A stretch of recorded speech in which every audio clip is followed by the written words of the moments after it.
ይህ ሀሌታ ዩቲዩብ ነው። የሰዓቱን ዓለም አቀፍ ጉዳዮች ይዘን መጥተናል። አዲስ የምትቀላቀሉን ሰብስክራይብ ማድረግ እንዳይረሳ፣ ዜናዎቻችንን ሰምታችሁ ላይክ ማድረግም እንዲሁ። ወደ ዜናዎቹ አመራን። አበይት የሆኑትን እናስቀድማለን። የኳታር መመታት ዓለምን በተለይ በነዳጅ ጋር ተያይዞ ጭንቀት ፈጥሯል። ኢራን ጦርነቱን ለማቆም ማንኛውም ተኩስ ይቁም፣ እንደገና ካሳ ይከፈለኝ አለች። ከዚህ ጦርነት ሩሲያ ከፍተኛ ትርፍ እያገኘች ነው፣ ተሰሚነቷም ጨምሯል ተባለ። የአሜሪካው የውጭ ጉዳይ ሚኒስትርና መከላከያ ሚኒስትሩ እዛው አሜሪካ ባሉበት ለጥቂት ከድሮን ጥቃት ተረፉ።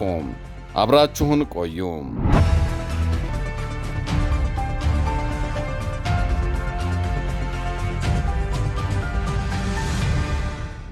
21 ቀን ያለፈው የመካከለኛው ምስራቅ ጦርነት ቢሊዮን ዶላሮችን በየቀኑ እያወደመ ቀጥሏል። አሜሪካና እስራኤል በኢራን ላይ በፈጸሙት የጋራ የአየር ድብደባ የተጀመረው ወደ መጠነ ሰፊ ወታደራዊ ዘመቻ የተለወጠው ይህ ጦርነት በ21ኛው ክፍለ ዘመን መጀመሪያ ላይ ከነበሩት በጣም ውድ ጦርነቶች መካከል አንዱ ሆኗል። ጦርነቱ አንደኛ ወሩን ሳይደፍን እንኳን ኢኮኖሚ ጥላውን እያጠላ ሲሆን በመንግስታት፣ በገበያ፣ በሸማችና በዓለም አቀፍ ኢኮኖሚ ላይ ተጽዕኖው በከፍተኛ ደረጃ እየጨመረ ነው። ከመሠረተ ልማትና ሰብአዊ ጉዳት ባለፈ ሀገራት ኢኮኖሚ ላይም ከባድ ተጽዕኖ እያሳደረ የሚገኘው ይህ ጦርነት ከአካባቢው ርቀው የሚገኙ ሰዎች የጦርነት ገፈት ቀማሽ መሆን ጀምረዋል። የዋጋ ግሽበት፣ የአቅርቦት ሰንሰለት መስተጓጎልና የግብርና፣ የጉዞ፣ የንግድ እንቅስቃሴ በሙሉ ታውኳል። በጦርነቱ ምክንያት የተዘጋውና የዓለም 20 በመቶ ነዳጅ የሚተላለፈው የሆርሙዝ ሰርጥ በዓለም አቀፍ የነዳጅ ዋጋ ላይ ከፍተኛ ተጽዕኖ በማሳደርና ግሽበት በማስከተል የተለያዩ ዓለም አቀፍ ሀገራት ነዳጅን በቁጠባ እንዲጠቀሙ እያስገደደ ነው። በተለይ በቀጥታ ውጊያ ላይ የተሳተፉ የሚገኙት ሀገራት ለሚምዘገዘጉ የጦር መሳሪያዎች፣ ለሎጂስቲክ እንዲሁም የባህር ኃይል እንቅስቃሴ ጥቃቶች ለማምከን በየደቂቃው ከፍተኛ የሆነ ገንዘብ እያፈሰሱ ነው። የዓለም ሌላ ኃያል ሀገር አሜሪካ ለጦርነቱ ከፍተኛ መጠን ያለውን ገንዘብ ያወጣች ሲሆን ጦርነቱ በተጀመረ የመጀመሪያዎቹ 6 ቀናት ብቻ ከ12 ቢሊዮን ዶላር በላይ ወጪ አድርጋለች። የስትራቴጂክና ዓለም አቀፍ ጥናቶች ማዕከል ባወጣው መረጃ አሜሪካ በየቀኑም ቢሊዮን ዶላሮችን እያወጣች ነው ብሏል። የኢራን ድሮኖችና ሚሳይሎች በየቀኑ በእስራኤል ውስጥ እያንዣበቡ የዕለት ተዕለት እንቅስቃሴ ማድረግን አዳጋች እያደረጉት መጥተዋል። ሸማቾች እንደ ልብ እየተንቀሳቀሱ አይደለም። የንግድ እንቅስቃሴም በእስራኤል አስቸጋሪ ሆኗል። በኢራን በኩል ደግሞ በተቃራኒው ከተሰለፉ ሀገራት ጋር ሲነጻጸር ወጪዋ ዝቅተኛ ቢሆንም በመሠረተ ልማት ላይ እንዲሁም በሰዎች ላይ እየደረሰ ያለው ጉዳት ከፍ ብሏል። በዚህም እስካሁን ከ1400 ገደማ ሰዎች ሲሞቱ 3.2 ሚሊዮን ኢራናውያን ከመኖሪያቸው መፈናቀላቸውን መረጃዎች ያሳያሉ። እንዲሁም ኢራን በየቀኑ ወደ ውጭ ትልክ የነበረው 3.3 ሚሊዮን በርሚል ነዳጅ መቆሙ ከፍተኛ የኢኮኖሚ ጉዳት እያስከተለባት ይገኛል። በጦርነቱ ጎራ ከፍለው ጦር ከሚወራወሩት ሀገራት ባለፈ ሌሎች ሀገራትም አሁን በጣም ከፍተኛ ችግር ውስጥ ገብተዋል።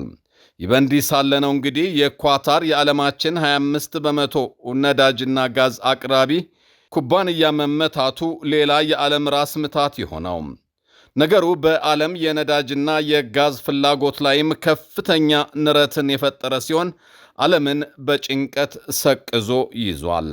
በኢራን የተመታችው ኳታር በራስ ላፏን መጠነ ሰፊ ጉዳትን የደረሰባት የኳታር የአገር ውስጥ ሚኒስቴር የሲቪል መከላከያ ቡድኖች እሳቱን ለማጥፋት ግን እስካሁን ገና ጥረት ላይ ናቸው። ኳታር ኢራን ያደረሰችው ጥቃትን ያወገዜ ሲሆን በንጹሐን መሠረተ ልማትና በኢነርጂ ጣቢያዎች ላይ የሚሰነዘሩ ጥቃቶች ተቀባይነት የለውም ትላለች። ቀደም ሲል ይህ ጥቃት ከመሰንዘሩ ከሰዓታት በፊት ኳታር ኢራንን አስጠንቅቃ ነበረ። ይህ የመጨረሻ ማስጠንቀቂያችን ነው፣ ኢራን ምንም አይነት ጥቃት እኛ ላይ እንዳትሰነዝሪ ብላ ነበረ። ኢራን ግን መስሚያዬ ጥጥ ነው ያለች ይመስላል። ዩናይትድ ስቴትስ በሆርሙዝ የባህር ዳርቻ የሚገኙ የኢራን የምድር ውስጥ የሚሳይል ጣቢያዎች ላይ 5000 ፓውንድ የሚመዝን ምሽግ ሰባሪ ቦምቦችን መጣል ጀምራለች። ሴንቲኮም እንዳረጋገጠው በሰርጡ ውስጥ የንግድ መርከቦች ስጋት ላይ የሚጥሉትን የኢራን የመሸጉ ጸረ መርከብ ክሩዝ ሚሳይል ጣቢያዎችን ለማውደም ጂቢዩ 72 የተሰኙ የላቁ ዘልቆ ገብ ቦምቦችን ጥቅም ላይ አውለዋል። 5000 ፓውንድ የሚመዝኑት እነዚህ በከፍተኛ ጥንቃቄ የሚመረው አውዳሚ መሳሪያዎች ኢራን ማንም አይደርስባቸውም ብላ በባህር ዳርቻ አለቶች ውስጥ በጥልቀት የቀበረቻቸው ኢላማዎችን ሰንጥቀው እንዲገቡ ተደርገው የተሰሩ ናቸው ተብሏል። እነዚህ ጣቢያዎች በጠባቡ የባቡር መስመር ውስጥ ግዙፍ የነዳጅ ጫኝ መርከቦችን ሊያሰጥሙ የሚችሉ ሚሳይሎች ተከማችተውባቸው የነበሩ ናቸው። ፔንታገን በኢራን የባህር ዳርቻ ላይ የሚገኙ እያንዳንዱ ማስወንጨፊያ ባትሪዎች የተመሸገ ምሽግ በስርዓት በማስወገድ ቴህራን በሆርሙዝ ላይ ያላትን ቁጥጥር ለማክሸፍ እየተሰራ ነው ብሏል። አድሚራል ኩፐር እንዳሉት ዩናይትድ ስቴትስ ኢራን የባህር ላይ የመጓጓዣ ነፃነትን ስጋት ላይ የመጣል አቅሟ በፍጥነት ማዳከሟን ትቀጥላለች ብሏል። በተመሳሳይ የኢራን ሚሳይሎች በሳውዲ ሰማይ ላይም ታይተዋል። ሳውዲ አረቢያ ወደ ዋና ከተማ ሪያድ የተወነጨፉ 4 የኢራን ቦሎስቲክ ሚሳይሎችን ማክሸፏን ገልጻለች። ይህም ኢራንና ኳታር በተለይ ደግሞ የነዳጅ ተቋማቶቿን ኢላማ አደርጋለሁ ያለችው የኢራን ዛቻ አሁንም ዓለምን እንዲሁ ከነዳጅ ጋር ተያይዞ ለከፋ ስጋት የሚዳርገው መሆኑን ተንታኞች እየተናገሩ ይገኛሉ። የህንድ የነዳጅ ማጠራቀሚያ በቻይና ዩዋን ከከፈለ በኋላ ደግሞ የሆርሙዝ የባህር ወሽመጥን እንዲያቋርጥ እንደተፈቀደለት ተነግሯል። በዓለም አቀፍ የፋይናንስ ስርዓት ላይ ትልቅ ለውጥ ተከስቷል። የህንድ የነዳጅ ማጠራቀሚያ በሆርሙዝ የባህር ወሽመጥ ውስጥ እንዲያልፍ የተፈቀደለት በአሜሪካ ዶላር ሳይሆን በቻይና ዩዋን ነው። ይህ ልማት ከረጅም ጊዜ በፊት ከቆየው ፔትሮ ዶላር ስርዓት ግልጽ የሆነ መቆራረጥን የሚያመለክት ሲሆን ዓለም የአሜሪካ ዶላር በዓለም አቀፍ የኃይል ንግድ ላይ ብቸኛው ምንዛሪ ያልሆነበት አዲስ ምዕራፍ ውስጥ እየገባች ይገኛል ተብሏል። ይህም ዓለም አቀፉ ማኅበረሰብ አዲስ አሰላለፍ ውስጥ እንዳይከተው ተሰግቷል። ውጥረቱንም የበለጠ እንዳያንረው ተዘግቷል። አሜሪካ በመካከለኛው ምስራቅ ላይ አሁን እየገጠማት ካለው ችግር ባሻገር ዶላሯን በአፍጢሟ የሚደፋ ተግባር ስለመሆኑም እየተነገረ ነው። መሪዎቿ ሲገደሉ መልሳ የሾመች አሁንም ጦርነቱን እየታገለች የምትገኘው ኢራን አዲስ ሰው ሹማለች። ሰይድ ጀሊል የብሔራዊ ደህንነት ከፍተኛ ምክር ቤት ዋና ጸሐፊ ሆነው ተሹመዋል። ይህ ሹመት የተሰጠው በልዑል መሪው ሞጅታባ ካሜኒ ትዕዛዝ መሆኑ ታውቋል። ሰይድ ጀሊል በኢራን ፖለቲካ ውስጥ በአክራሪነታቸው በልዩ ስትራቴጂካዊ አቋማቸው የሚታወቁ ሲሆን ቀደም ሲል በኑክሌር ድርድር ወቅት ሀገራቸውን በመወከል ይታወቃሉ። ይህ ሹመት የተሰጠው የቀድሞ ዋና ጸሐፊ ዶክተር አሊ ላርጃኒ በቅርቡ በደረሰባቸው የሽብር ጥቃት በሰማዕትነት ማለፋቸውን ተከትሎ ነው ትላለች ኢራን። አዲሱ የሀገሪቱ ልዑል መሪ ሞጅታባ ካሚኒ ይህንን ወሳኝ የደህንነት ቦታ በጀሊል መተካታቸው ኢራን ከአሜሪካና ከእስራኤል ጋር ላለባት ፍጥጫ ይበልጥ ጠንካራና የማይለወጥ አቋም ለመያዝ መዘጋጀቷን የሚያሳይ ነው ተብሏል። የኢራን የውጭ ጉዳይ ሚኒስትር አባስ አራግቺ ሀገራቸው አሁን ያለውን ቀጠናዊ ግጭት ለማቆም በቅድሚያ ሁሉም ጥቃቶች በአስተማማኝ ሁኔታ እንደሚቆሙ ዋስትና ማግኘት እንዳለባቸው ተናገሩ። ሚኒስትሩ ይህንን ያሉት መቀመጫውን ኳታር ካደረገውና አልአረቢያ ጃዲድ ከተባለ የዜና ተቋም ጋር ነው። እንደ አራግቺ ገለጻ ኢራን ያለምንም ቅድመ ሁኔታ ወደ ድርድር አትመለስም።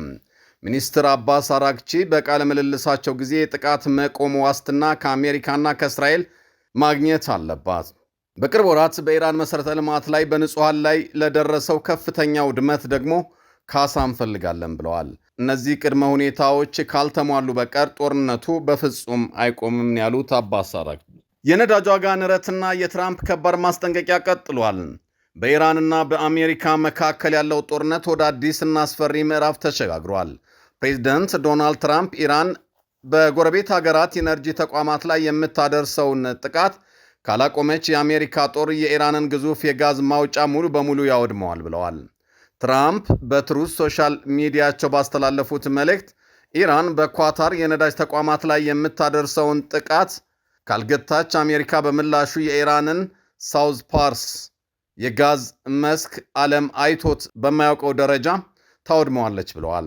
ይህን ውጥረት ተከትሎ የዓለም የነዳጅ ዋጋ በከፍተኛ ደረጃ እያሻቀበ ነው። በበርሚል $115 በላይ አልፏል። የኢራን አብዮታዊ ዘብ በሳውዲ በኤምሬትስ እና በኳታር ለሚገኙ የነዳጅ ተቋማት የልቀቁ ማስጠንቀቂያ መስጠቱ ይታወቃል። በሳውዲ አረቢያ በሚገኘው የሳምሪ ነዳጅ ማጣሪያም የአየር ጥቃት ሙከራ ተደርጓል። ኢራን የዓለም 20% የነዳጅ አቅርቦት የሚያስተላልፈውን የሆርሙዝ ወሽመጥ በውጊያ ምክንያት በውጤታማነት ዘግተዋለች። ይህም የዓለም አቀፍ የኃይል አቅርቦት አደጋ ላይ ጥሎታል። ኳታር ላይ ያደረሰችውም 25% የዓለምን የነዳጅና ጋዝ የሚያውክ እንቅስቃሴ ነው። ፔንታገን የአሜሪካ መከላከያ ሚኒስቴር በኢራን ጦርነት የሚውል $200 ቢሊዮን ተጨማሪ በጀት ኮንግረስ እንዲያጸድቅለት ለዋይት ሃውስ ጥያቄ አቅርቧል። በሌላ በኩል የኢራን መንግሥት በሀገር ውስጥ በነበረው ተቃውሞ እጃቸው አለበት ያላቸውን 3 ሰዎች በስቅላት ገሏል። የአሜሪካ የድሮን ጥቃት ደግሞ መክሸፉ አነጋጋሪ ሆኗል። አሜሪካ በሩቢዮና ሄግስ መኖሪያ ቤት እዛው አሜሪካ ማለት ነው የተቃጣ ድሮንን ማክሸፏን አስታውቃለች። አሜሪካ መካከለኛው ምስራቅ ላይ ገብታ እነ ኢራንን ስትቀጠቅጥ አሁን መሪዎቿን እዛው እቤታቸው የሚገድል ገዳይን የመጣባት። ጥቃቱ ኢላማ የተደረገው የአሜሪካው የውጭ ጉዳይ ቢሮ ኃላፊ ማርክ ሩቢዮ እና የአሜሪካው መከላከያ ሚኒስትር የፔንታገን ኃላፊ ፔት ሄግስ መኖሪያ ዋሽንግተን ከተማ በሚገኘው የአሜሪካ ጦር ሰፈር ነው። ይሁን እንጂ የአሜሪካ ባለሥልጣናት የሰው አልባ አውሮፕላኑ ከየትኛው ሀገር እንደመጣ አላወቅንም ብለዋል። ጉዳዩ ከኢራን ጋር የተያያዘ ሳይሆን እንዳልቀረ ግን ተገምቷል። በአሜሪካ አቅራቢያ ከሚገኙ የኢራን ደጋፊ ቡድኖች ባለሥልጣናቱ ላይ ጥቃት ለመሰንዘር ያሴሩ ሳይሆኑ እንዳልቀረ ተዘግቧል። ይህ ሁኔታ አሜሪካውያንንም አስጨንቋል።